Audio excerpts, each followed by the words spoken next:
উন্মোচন করা হয়েছে 2025 সালের চ্যাম্পিয়ন্স ট্রফির থিম সং।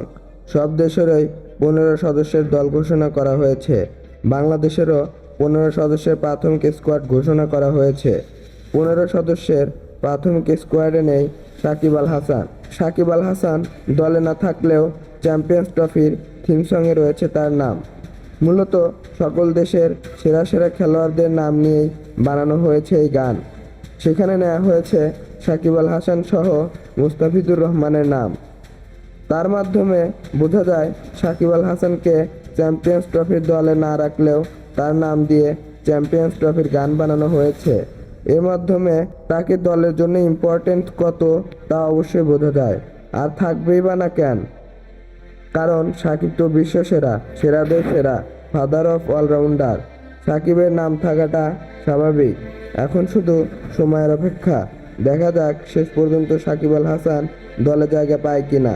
তো প্রিয় দর্শক, আপনাদের কি মনে হয় সাকিব কি দলে জায়গা পাবে? তা অবশ্যই আমাদের কমেন্ট বক্সে জানাবেন।